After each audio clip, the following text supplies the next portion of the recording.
마태와 마가, 누가, 우리가 요한을 우리가 사복음서라고 말합니다. 이 사복음서에 보면은 예수님께서 공생의 사역을 펼치면서 사람을 살린 사건이 3번 등장합니다. 그 가운데 하나가 우리가 너무나도 잘 알고 있고 사람들에게 많이 알려져 있는 죽은 나사로를 살린 사건이 하나 있고, 또 하나는 회당장 야이로라는 사람이 있습니다. 이 야이로라는 사람의 딸을 살린 사건이 있습니다. 그런가 하면은 누가복음에만 또한 등장하는 내용이기도 합니다만은 한 작은 성, 나인성이라고 하고 있는 한 작은 성, 그곳에 한 과부가 살고 있었습니다. 한 과부가 살고 있었는데 성경은 거기에 대해서 이름도 말하고 있지 않습니다. 두 사건은 분명히 이름을 이야기를 하고 있습니다. 나사로를 이야기를 하고 있었고, 그리고 회당장이었던 야이로의 딸이라고 이야기를 하고 있습니다. 그런데 한 사건, 이 3번째는 바로 한 과부라 이렇게 말하면서 그의 아들의 이름도 말하지 않습니다. 한 청년을 살린 사건이 있습니다. 특히 이 살렸던 3 사건의 공통점과 좀 구별점이 있는데, 공통점은 이 3 사건에 모두 다 예수님께서 그 마음이 안타까움을 가지고 있었다는 겁니다. 쉽게 말하면 그들을 동정했다는 겁니다.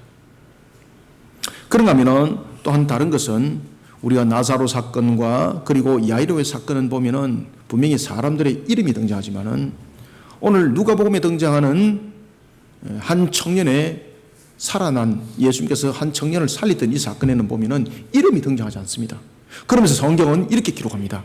한 과부의 외동 아들이었습니다. 참 이게 한 과부라고 말할 때는 대체로 여러분들 과부라 그러면은 사회적으로 아주 소외된 자들을 말하고 있습니다. 남편이 없지 않습니까? 그러니까 사회적으로 어떤 자신의 주장을 할 수 있는 위치도 아니고, 누구든지 어떻게 보면 그 힘의 세력에서 짓밟힐 수 있는 그런 위치에 있는 여인. 그런가 하면 그 여인의 마지막 희망이라고 말할 수 있는 아들 한 명, 그 아들이 죽어버렸습니다. 완전히 그냥 소망과 희망이 잃어버린 상태.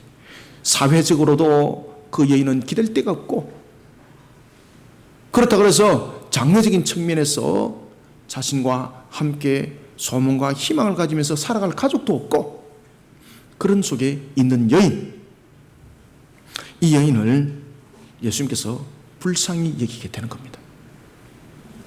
사랑하는 성도 여러분, 예수님은 인간의 죄를 대속하기 위해 이 땅에 성육신하신 하나님이십니다. 그분은 우리를 향해 사랑과 자비의 은혜를 베푸실 때에 우리의 슬픔에 대해서, 우리의 아픔에 대해서 외면하지 않습니다. 그리고 또한 외면하지 않았습니다. 그 고통을 함께 하신 분입니다. 우리는 오늘 나인성의 한 과부의 사건을 통해서, 과부의 아들의 한 사건을 통해서 예수님은 자기 백성을 어떻게 돌아보고, 그리고 또한 자기 백성을 어떻게 회복시키기를 원하는지, 또한 그런 측면에서 우리는 예수님을 바라보면서 우리의 신앙들은 또한 어떻게 세워나가야 되는지, 이 양각도의 방향을 함께 우리가 보도록 하겠습니다. 먼저 우리가 첫 번째 11절을 한번 읽어봅시다. 시작. 그 후에 예수께서 나인이란 성으로 가실새 제자와 많은 무리가 동행하더니. 아멘. 자, 여기서 여러분들 우리가 한 가지 모순점도 발견해야 되고 또한 한 가지 특이한 점을 발견해야 됩니다. 여기서 그 후라는 것은 예수님께서 많은 기적과 이적을 일으켰던 사건들을 말하고 있습니다. 산상수훈을 통해서 가르침은요, 정말로 하나님이 아니면은 가르칠 수 없는 그런 가르침이었고, 그리고 또한 산상수훈을 가르치고 난 뒤에 예수님께 나왔던 나병 환자, 그를 예수님께서 치료할 때에 병을 치료할 때 약으로 치료한 것이 아니었습니다. 어떤 약물을 투입해서 치료한 것들이 아니었고, 어떤 다른 물질을 통해서 치료한 것이 아니었고, 말씀 한마디에 그를 치료해버렸습니다. 그때 예수님께서 이렇게 묻습니다. 너희들은 죄 사함을 받으리라는 말과 병을 나으리라 라는 것에 대해서 무엇이 너희들은 쉽다고 여기는가? 여러분들은 무엇이 쉽다고 여깁니까? 한 병자가 여러분들에게 다가왔습니다.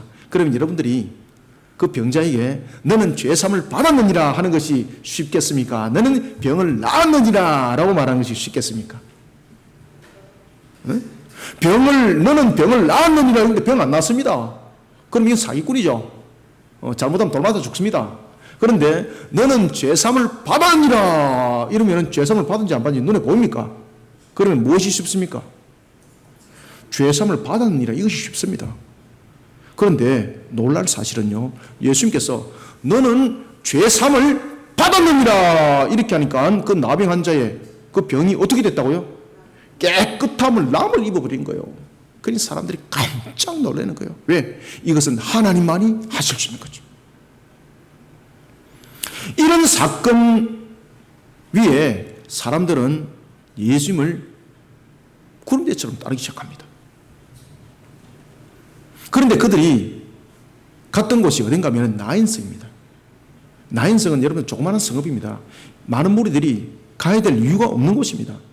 예루살렘이라면 갈 이유가 있습니다. 왜 그렇습니까? 많은 사람들이 있고 그리고 그곳에는 많은 사람들이 있다 보니까 상업이 많이 발달되었고 그러다 보니까 그곳에 자신들이 이익이 창출될 수 있는 곳입니다. 그런가 하면 성전이 있는 곳입니다.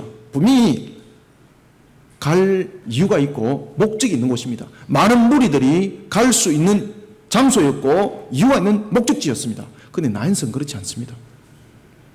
나인성은 작은 성이기 때문에 그곳에서 가서 상업을 할 수 있는 것도 아닙니다. 그렇다고 해서 이 무리들이 고향이 그것도 아닙니다. 그런데 이 많은 무리들이 나인성을 따라갔습니다. 누구를 따라서? 예수님을 따라서 갔습니다. 예수님을 따라서. 무슨 목적 때문에 갔습니까? 그 나인성이 복음화를 위해서요? 그저 예수님 따라다니면은 얻을 것이 있다라는 그 생각 속에 그들은 따라갔습니다. 자신들을 해방시킬 한 선제로 그들을 믿고 예수님을 따랐습니다. 그때에 오늘 12절과 13절에 보면은 예수님께서 한 나인성을 우연히 간 것이 아니라 이 작은 성을 갈 이유가 없는 이 속에 예수님께서 왜 갔는지 그 이유를 알게 됩니다. 특히 오늘 본문에 보면은 나인성의 성에 들어갔을 때에 예수님을 따랐던 그 무리들은 장래 행렬의 무리를 만나게 됩니다. 이것은 우연히 있은 사건이 아니라 이 나인성에 예수님께서 갈 이유가 없는데 왜 갔는가라는 것은 이 무리들을 만나기 위함이었다라는 것이 목격되어지고 있습니다. 우리는 이것을 통해서 여러분 깨달아야 됩니다. 나인성은 예수님께서 찾아간 곳입니다. 우연히 가다가 저기 가서 우리 물 한 그릇 좀 얻어먹자. 배가 되게 고픈데 저곳에서 밥 한 그릇 좀 얻어먹어야 되겠다. 이런 자기의 목적을 적용한 것이 아니라 무엇을 하기 위해서? 한 슬픔을 당한 가정, 참으로 무너지는 적막강산에 있는 그 가정, 그 여인을 위로하기 위해서 예수님께서 친히 찾아갔다는 사실입니다. 우리는 오늘 이 한 사건을 통해서 먼저 우리는 깨달아야 될 것이 있습니다.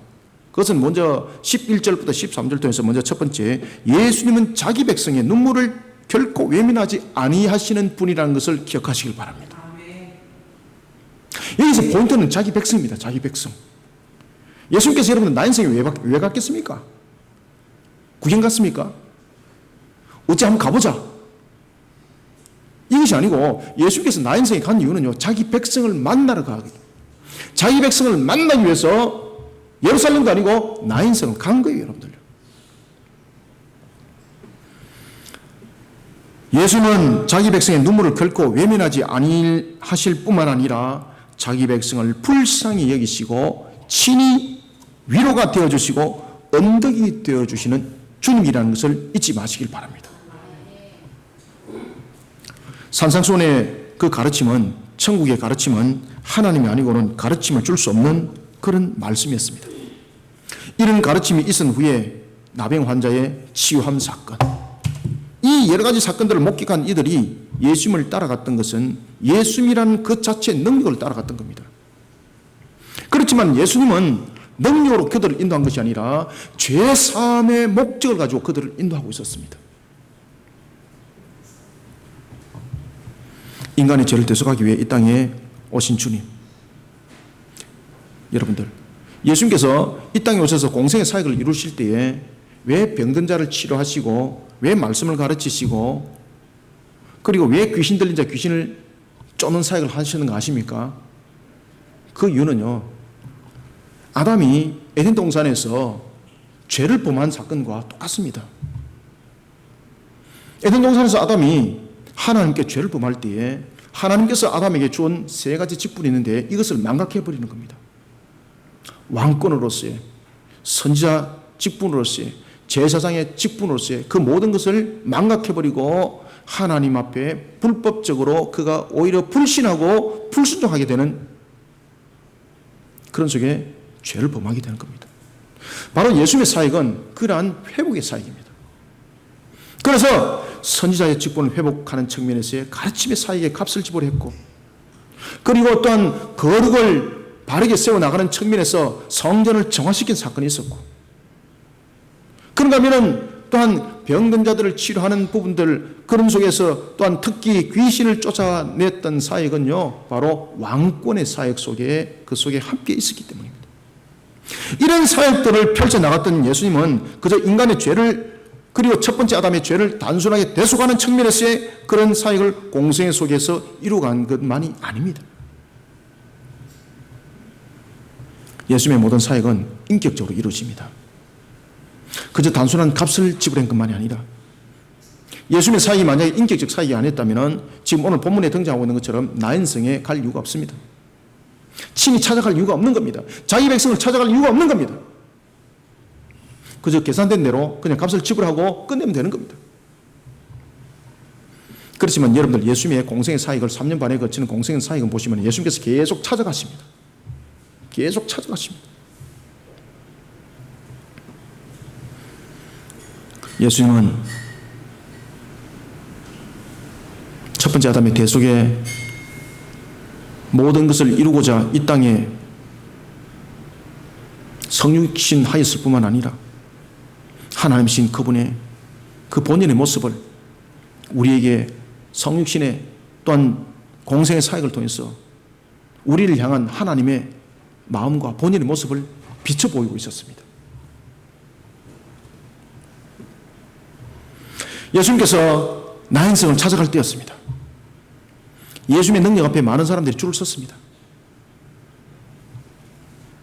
그들은 스스로 나인성을 찾아갈 이유가 없는 사람들이었습니다. 예수님이 갔기 때문에 그들도 함께 갔던 겁니다. 그들의 행렬은 축제 분위기였습니다. 예수님이 가는 곳마다 자신들의 쓸 곳은 성리라는 것을 기억하고 예수님의 뒤를 그들은 따른 겁니다. 그런데 예수님께서 나인성에 갔을 때에 나인성에 그들이 딱 맞아떨었던 무리가 있는데 그것은 바로 죽음의 관을 앞세운 무리들이었습니다. 쉽게 말하면 부정한 무리들이죠.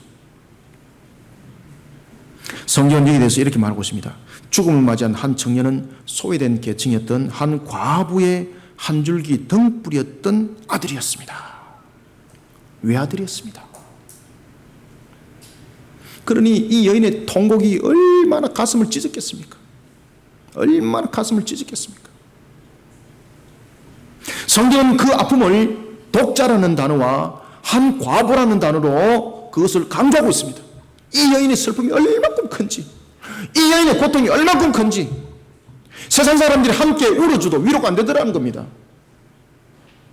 세상 사람들이 그 장례행렬을 함께 해도 위로가 되지 않는 겁니다. 이 여인의 찢어지는 그 마음 위로할 수가 없는 겁니다. 여기 대해서 그 어느 누구도 이 여인을 진정으로 위로할 수가 없었습니다.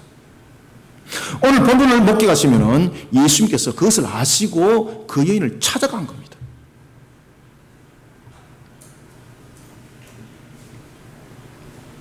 절망 가운데 놓여있는 한 과부, 슬픔 가운데 빠져있는 한 과부, 소망과 희망이라는 것은 아무것도 없는 완전히 그냥 무너질 대로 무너져버린, 심령이 무너질 대로 무너져버린 과부.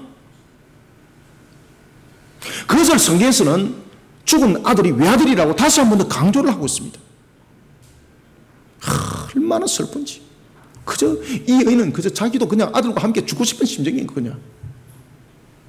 이 고통을 잊어버리기 위해서. 그때에 예수님이 그 여인을 찾아간 겁니다. 여러분들, 예수님께서 이 여인을 찾아간 것은 그리고 죽음의 그 행렬을 찾아간 것은 성경에 의하면은 예수님이 그 행렬을 지나쳐야 되는 겁니다. 왜 그런가 하면은 예수님을 따랐던 무리들은 죽음의 무리가 아니라 축제의 무리고 축복의 무리였거든요. 그러면 축복은 저주와 함께 하면 안 됩니다. 그죠? 상식적으로 봤을 때. 특히 레위기 21장 1절도 보면은 죽은 자를 만지는 자는 스스로 더럽혀지고 스스로 부정하게 된다고 말했습니다. 그래서 정결 예식을 통해서, 정결 예법을 통해서 스스로 그 부정했던 부분들을 씻어내지 못하면은 그는 부정한 자가 되는 겁니다. 그러면 그런 과정들을 거치지 않기 위해서는 그런 부정한 행위를 비켜가야 되는 것입니다. 우리가 여러분 복음서에도 보면 그런 이야기 있지 않습니까? 그런 말씀 있지 않습니까? 사마리아인 앞에 한 선한 사마리아인이 있었고, 그리고 제사장과 레위인이 있었습니다. 유대인 한 사람이 노상에서 강도를 만났습니다. 이 사람은 생명의 위협을 느꼈습니다. 그런데 제사장과 레위인은 이 사람을 보면서 회피를 합니다. 왜 그렇습니까? 죽음과 함께 맞닥뜨리게 되면 자신들이 부정한 사람들이 되기 때문에 자신들의 드렸던 예배, 자신들이 드리는 예배가 드릴 수 없는 그런 위치에 놓여지게 되는 겁니다. 그러니까 그 죽음에 맞닥뜨리는 그를 피해가 버리는 겁니다. 놀랄 일이죠. 그런데 그 한 강도를 만난 그 유대인을 사마리아인이 그냥 지나가지 않고 그를 찾아갑니다. 그리고 그를 살리기 위해서 한 여관에 데려놓고 자신이 경비를 지불하면서 이 사람을 살려주십시오. 그리고 경비가 부족하면 내가 돌아와서도 이 경비를 갚겠습니다. 그때 예수님께서 이렇게 말씀하십니다. 누가 우리의 진정한 친구인가? 그죠? 유대인의 정결법에 의하면요, 이 장례 행렬은 예수님 같은 그런 무리들은, 지금 축제 분위기 속에 있는 그 무리들은, 정말로 축복이라고 말하는 그 무리들은 이 장례 행렬과 함께하면 안 됩니다. 지나쳐서 다른 데로 가야 되는 겁니다. 그런데 예수님은 외면하지 않고 그 장례 행렬 앞에 예수님은 찾아가 버립니다.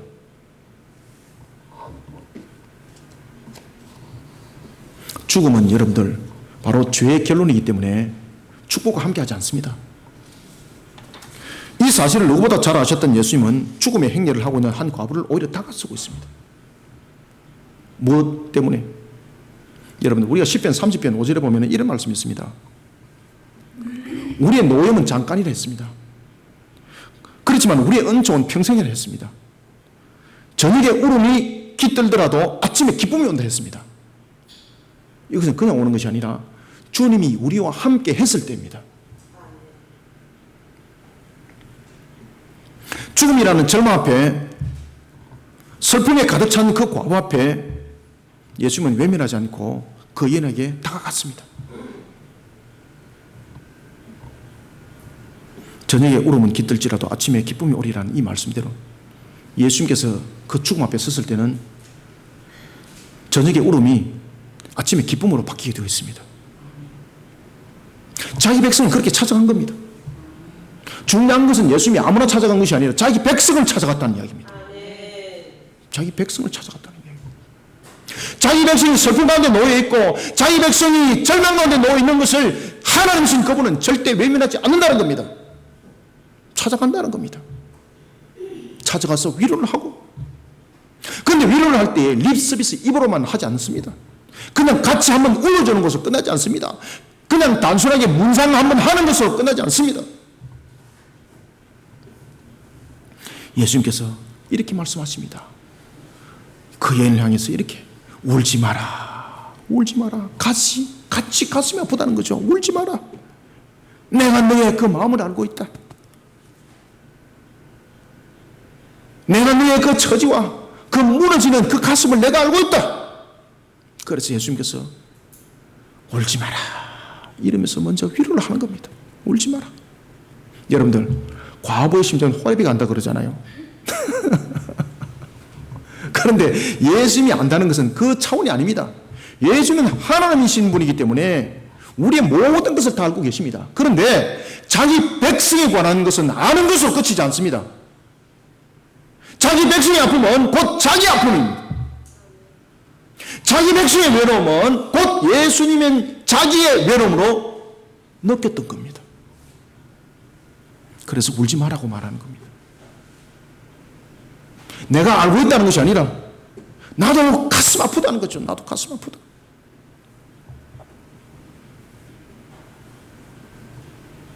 사랑하는 성도 여러분, 예수님은 어떤 관계 속에서도 세상 사람들처럼 자기 백성에 대해서 계산하지 않습니다.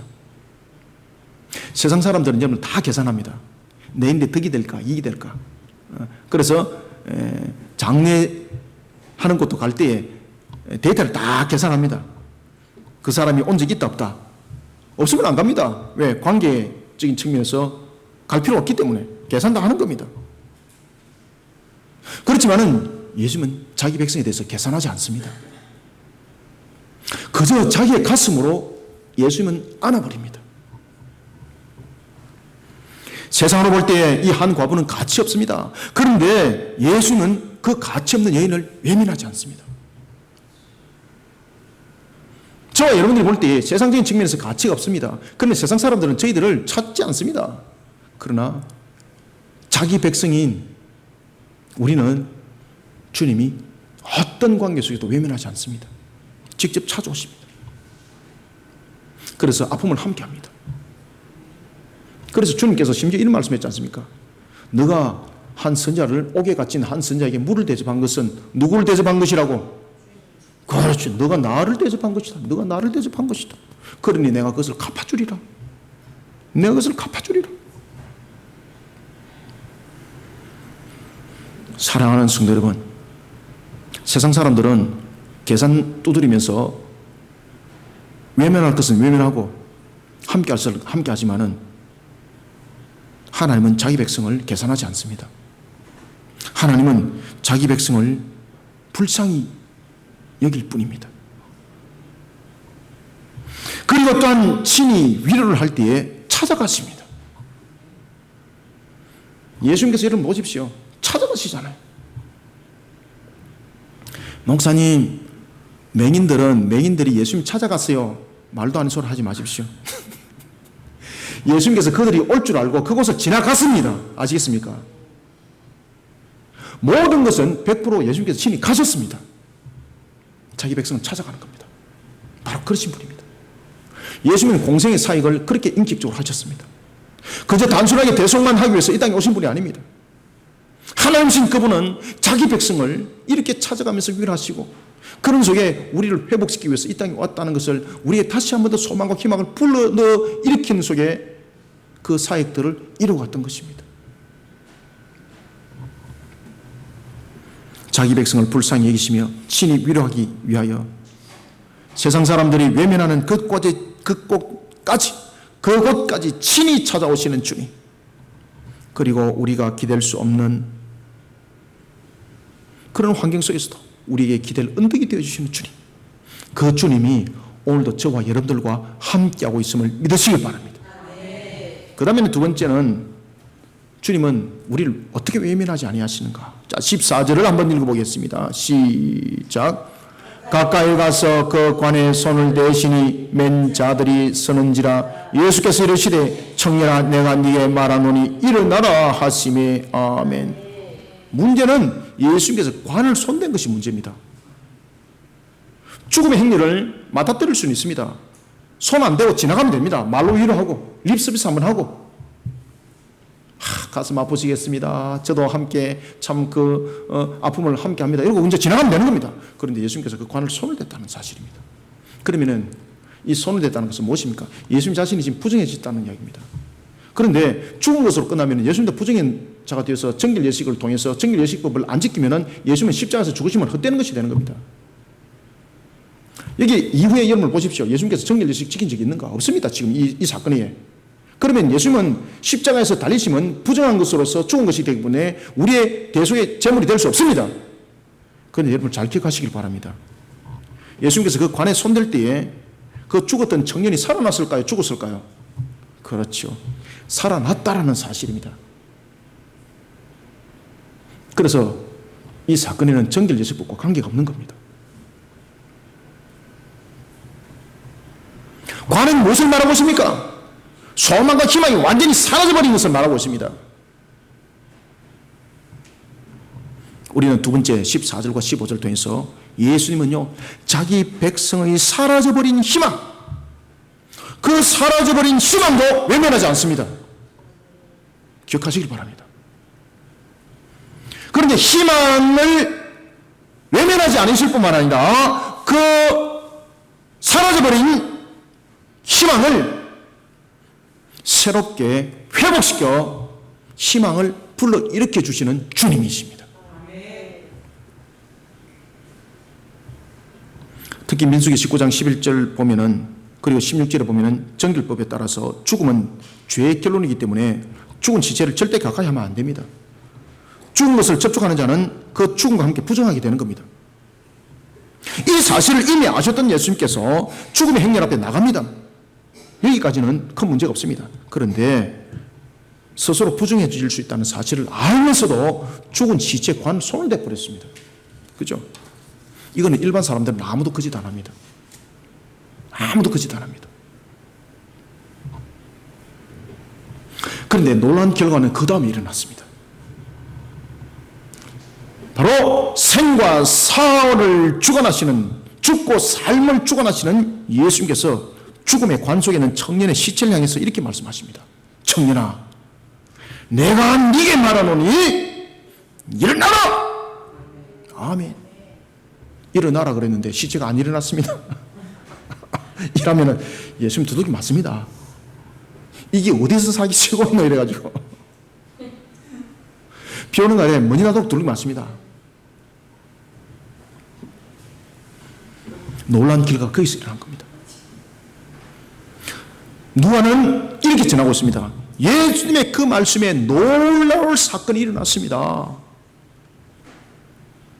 죽었던 시체가 살아나 버렸습니다. 예수님의 그 말씀에서 청년은 살아났습니다. 14절과 15절 읽습니다. 시작. 가까이 가서 그 관에 손을 대시니 맨 자들이 서는지라. 예수께서 이르시되 청년아, 내가 네게 말하노니 일어나라 하시매 죽었던 자가 일어나 앉고 말도 하거늘 예수께서 그를 어머니에게 주시니. 아멘. 아멘. 아멘. 여러분들, 예수님께서 청년아 일어나라 그랬는데 일어났습니다. 그런데 시체가 일어났는데, 그전에는 또리또리 했는데 시체가 일어났는데 죽음의 충격에서 멍청해져 버렸습니다. 살기는 살았는데 티미해지다든지, 살기는 살았는데 왼쪽 눈이 한 알이 빠져버렸다든지, 살기는 살았는데 절름발이가 됐다든지, 이런 죽음의 충격에서 육신에 그런 장애가 올 수 있습니다. 만약에 그렇게 살렸다면 예수님은 완전한 회복이 아니라 또 다른 하나의 불행을 그 가정에 선물한 것밖에 안 됩니다. 그렇죠? 왜 그렇습니까? 처음에 살아났을 때는 마음이 기쁘지만은 나중에 이 청년이 살아가면서 장애를 안고 있다면은 계속 그는 부정한 속에 살아가고 있고, 그런 속에 살아가면서 자신이 살아난 것을 한탄할 것입니다.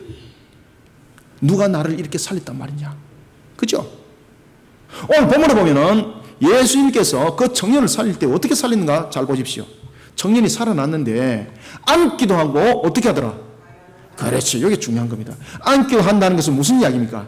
장애가 없이 완전하게 그냥 회복시켰다는 이야기입니다. 말을 한다는 것은 무엇입니까? 인지적 능력을 완전히 가진 상태를 말하고 있습니다. 완전한 회복입니다. 완전한 회복.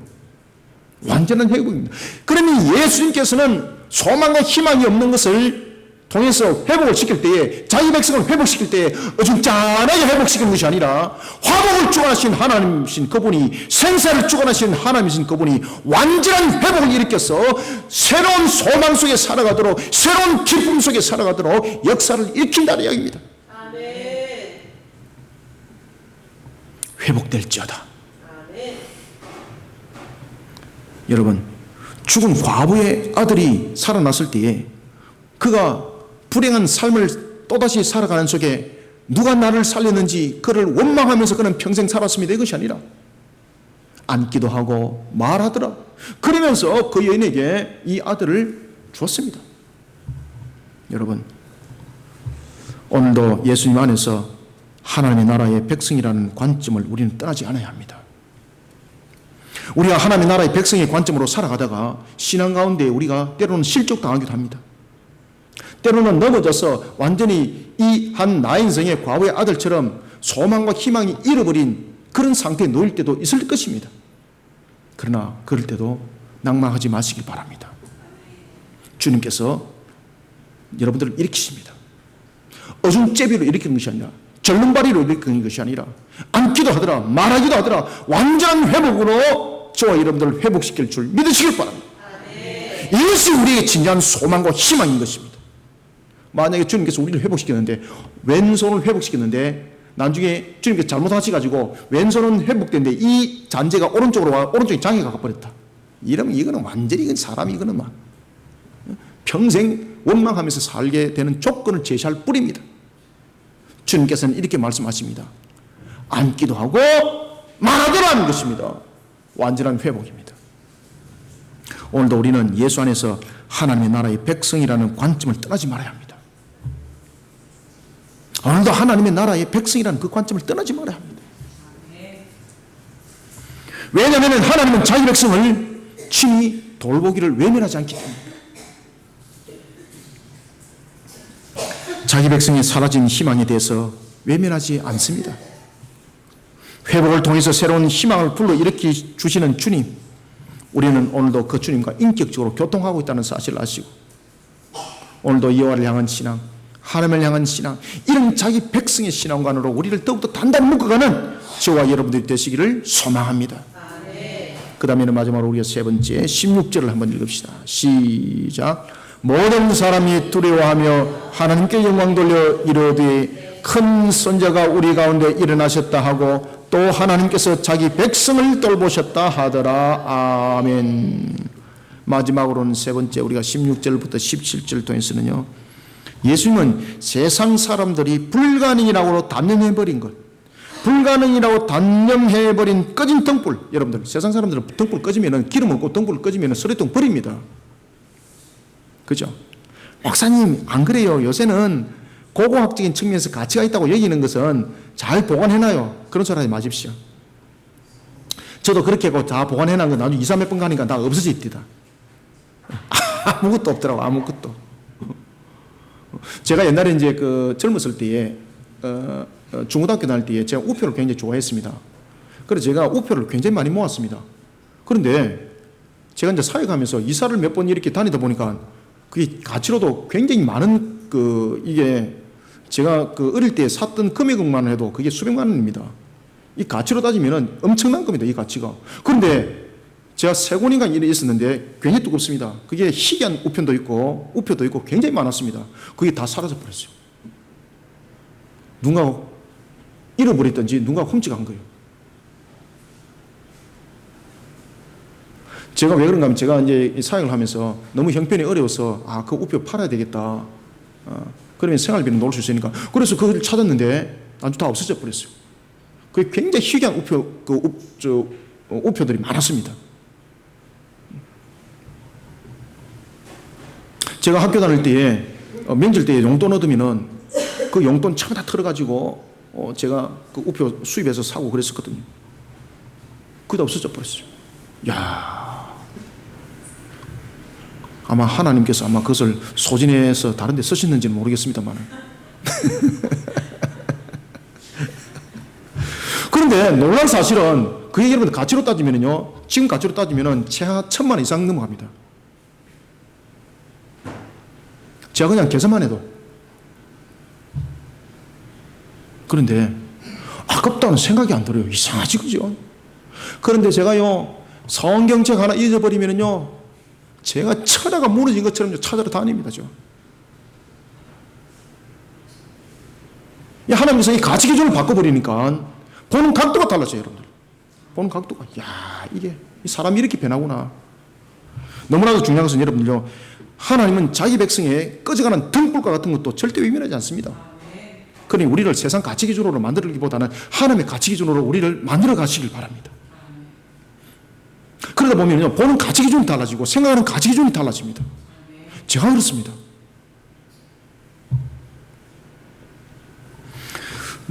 예수님은 세상 사람들이 불가능이라고 단념해버린 꺼져버린 등불과 같은 자기 백성이 무너진 상황을 외면하지 아니하야 하실 뿐만 아니라 회복을 통해서 세상 사람들에게 그가 하나님의 큰 사람인 것을 증거해 보이는 역사를 일으킵니다.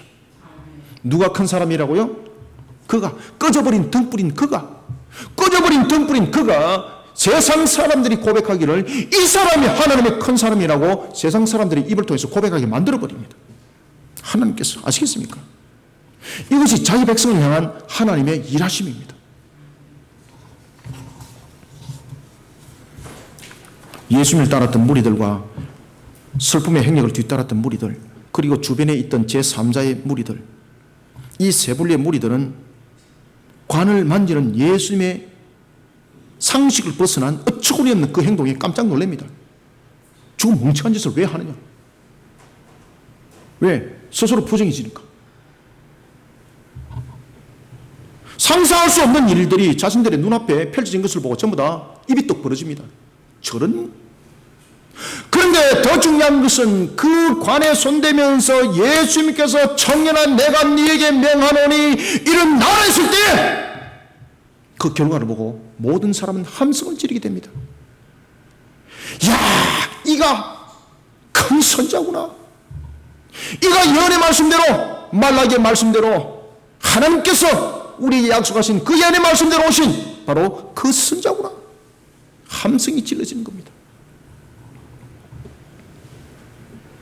유대인들은 말라기서 4장 5절에 의하면 자기들을 두려움의 날로부터 인도해낼 엘리야와 같은 큰 선지자가 올 것을 하나님은 약속하셨고 그들은 그 큰 선지자를 기다리고 있었습니다.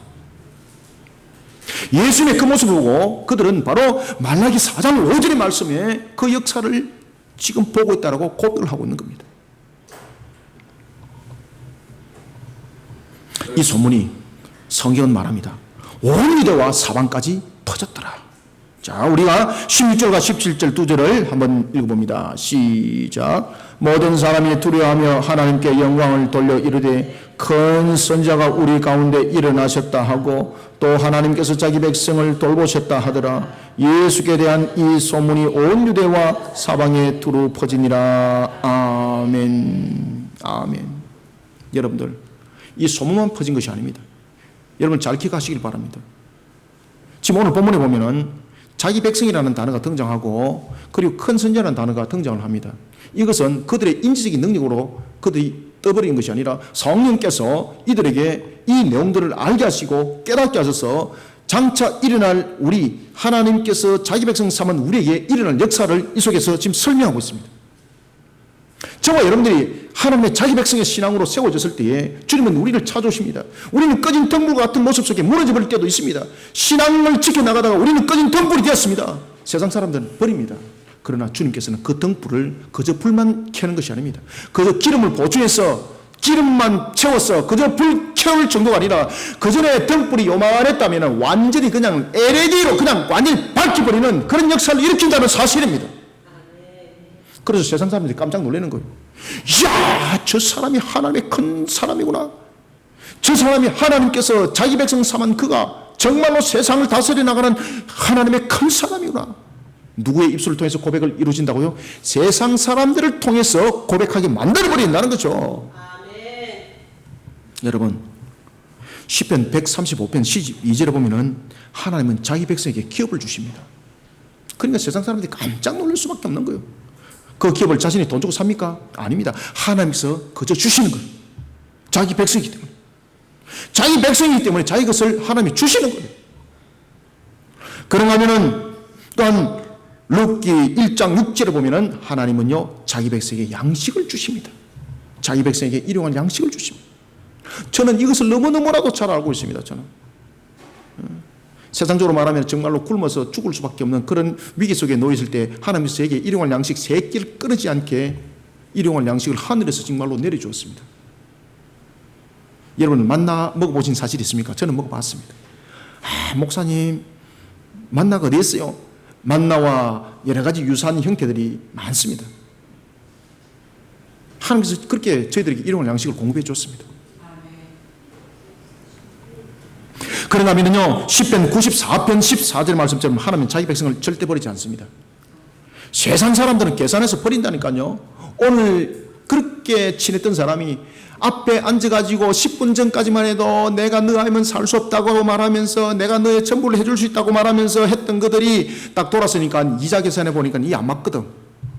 바로 5분 뒤에 헤어집니다. 여러분 중국 영화 보십시오. 앞에 앉아서 서로 그렇게 친하면서 먹고 막 한잔하고 이러다가 나중에 보니까 서로 원수돼가지고 막 서로 막 칼 들고 막 싸우고 찌기고 계산하면 다 그런 결과가 나오게 되어 있습니다. 그렇지만 여러분들요, 하나님이신 그분은 자기 백성의 어떤 관계 속에도 자기 백성을 계산하여서 버리지 않습니다. 그런가 하면 시편 149편 4절에 보면은 하나님은 자기 백성을 기뻐하실 뿐만 아니라 구원으로 아름답게 만들어 가십니다. 세상 사람들은 불가능이라고 한다면은 먼저 단념해 버립니다. 세상 사람들은 이익 계산을 합니다. 우리나라 교육 환경도 보십시오. 기초과학이라는 것이 얼마나 중요합니까? 그런데 이것이 취업과의 관계적인 측면에서 관계가 뭐니까 기초과학을 그냥 없애버리는 겁니다. 한심스러운 짓들을 하고 있는. 세상 사람들은 이와 같이 이익 계산이 맞지 않으면 언제든지 버릴 수가 있는 겁니다. 그렇지만 주님은 자기 백성을 어떤 관계 속에서도 버리지 않습니다. 그래서 주님의 생각은 세상의 논리와 다른 겁니다. 여러분들이 우상 숭배를 한번 가보십시오. 우상 숭배를 하러 갈 때에 여러분들이 물질을 안 가지고 오면은 그거 대접 받습니까? 주님은요, 찾아오십니다.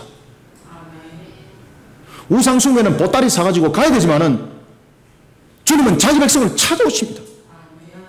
이 과부의 모습을 보십시오. 아무것도 가진 것이 없는 이 과부를 함께 가슴에 파고 있습니다. 그러면서 그 아들을 살리는 것. 세상 사람들은 불가능이라고 단내버리는 꺼지는 등불 같은 그런 상황이라 할지라도 하나님은 자기 백성이 무너지는 그 상황을 절대 외면하지 않습니다. 뿐만 아니라 회복을 통해서 세상 사람들에게 그가 하나님의 큰 사람이라는 것을 세상 사람들에게 고백하게 만들어버립니다. 오늘도 하나님 신앙 안에서 하나님의 자기 백성된 자의 자리에 머무는 복 있는 모든 성도들이 되시기를 주님의 이름으로 축원합니다. 말씀을 맺겠습니다. 사랑하는 성도 여러분, 예수님은 자기 백성의 눈물과 괴로움과 고통을 외면하지 않습니다. 제가 어저께 이 말씀을 딱 준비를 하고 있는데, 준비를 다 해놔놓고 쭉 이래 읽어보고 있는데 전화를 한 통 받았습니다. 야, 이거 내가 육신은 지금 매우 힘이 든데 이걸 어떻게 했느냐. 상대방의 전화는 너무나도 안타깝고 마음이 아팠습니다. 제가 우리 사모님 보고 그랬습니다. 모든 거 수도해라. 차에 타라. 시동 걸고 제가 갔습니다. 계속하면서 제 머릿속에 주님은 나를 외면하지 아니하신다. 네가 그 말씀을 전가하면서 너는 사람을 외면하면 되나? 그래서 제가 주님께 주신 말씀대로 제가 외면하지 않고 제가 가겠습니다. 그래서 제가 갔습니다. 제가.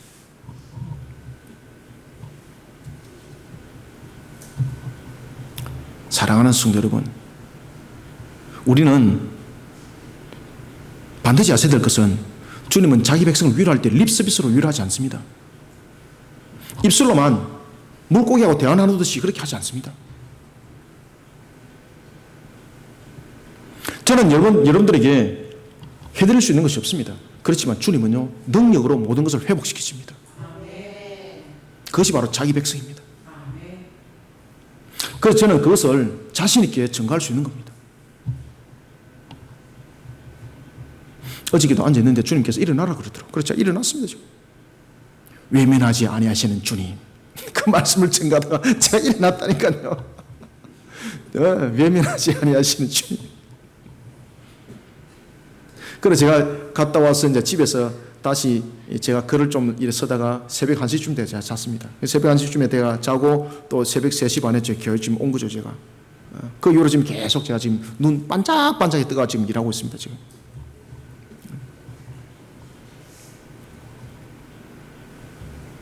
주님은요, 우리를 절대 외면하지 않습니다.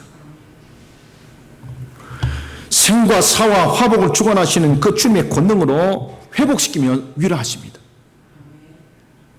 그리고 그래서 세상 사람들 하여금 이 사람이 하나님의 큰 사람이라는 그 사실을 증거해내도록 만듭니다. 이 사실에 여러분들은 저와 여러분들 역사의 주인공이 되어야 됩니다. 아시겠습니까? 사랑하는 성도 여러분, 세상 사람들이 말하는 사라져버린 소망이라 할지라도 자기 백성 삼은 과부를 불쌍히 여기시고 그 여인을 외면하지 아니하시고 그 여인의 절망을 회복시키는 위로로 응답하셨던 그처럼 예수님 안에서 자기 백성 삼으신 저와 여러분들 절대 하나님 어떤 관계 속에도 우리를 외면하지 않습니다. 소망과 희망을 가지십시오. 오늘도 예수 안에서 하나님의 자기 백성 된 성도의 길을 걸어가는 것을 자랑스러워하고 기뻐하고 감사 여기는 그리스도인, 감사 여기는 성도가 되기를 소망합니다. 이런 속에 오늘도 주님은 우리와 함께하는 것을 기뻐하십니다. 주님이 지금 우리를 향해서 미소 짓고 있지 않습니까? 야, 네가 그 비밀을 알았구나. 감사합니다, 주님. 오늘도 주님께서 우리를 그것을 깨닫게 하시고 알게 하시고 그런 속에 우리로 하여금 자기 백성의 근본의 모습들로 우리로 하여금 세워져 나가는 것이 우리의 이 땅을 살아가는 소망과 희망의 등불이라고 가르쳐준 주님, 우리는 오늘도 그 주님의 인도하심과 가르침 속에 감사하고 항상 우리의 근본들을 하나님의 자기 백성으로 바로 세워나가는 그런 성도의 걸음을 힘있게 걸어가는 저와 여러분들이 되시기를 주님의 이름으로 축원합니다. 살아계신 아버지 하나님, 주께서 오늘도 우리에게 은혜를 다해 주시고 하나님의 나라와 그 영광을 보게 하심을 감사드립니다. 세상 사람들은 눈에 보는 것으로 판단하지만은 우리는 믿음으로 모든 것을 주를 믿고 의지합니다. 세상 사람들은 저울질하고 계산하지만은 주님은 우리를 가슴으로 품고 너는 내 아들이라, 너는 내 딸이라 외면하지 아니하시고 언제든지 우리를 위로하시고 찾아오시는 주님, 세상에 꺼진 등불 같은 그런 우리의 모습도 버리지 아니하시고 오히려 모든 것을 새롭게 하시고 그 이전보다도 더욱더 강력하게 만들어서 세상 사람들 하여금 이가 하나님의 큰 사람이라고 증거하게 하시는 주님, 오늘도 우리 성도들이 오늘 주신 이 말씀의 역사의 주인공이 되게 하여 주시고 오늘 주신 이 말씀의 열매가 되게 하여 주시옵소서. 감람나무와 무화나무와 포도나무가 가지만 많으면 무슨 소용이 있습니까? 열매로 응답하게 하여 주시옵소서. 열매가 상하면 무슨 소용이 있겠습니까? 극상품으로 응답받게 하여 주시옵소서. 모든 것이 우리 성도들의 하나님께서 주시는 은혜의 예물이 되게 하여 주시고 결론의 열매가 되게 하여 주시옵소서. 그래서 세상 사람들 속에 주님의 증거물이 되어 주님을 더욱더 기쁘게 하고 주님의 나라를 위해서 더욱더 힘있게 달려가는 우리 모든 그리스도의 성도들 삼아 주옵소서. 오늘도 주님이 주신 말씀으로 우리 모든 성도들 은혜 담비를 부어주시고 하늘의 문을 열어 주시옵소서. 예수님의 이름으로 기도드립나이다. 아멘.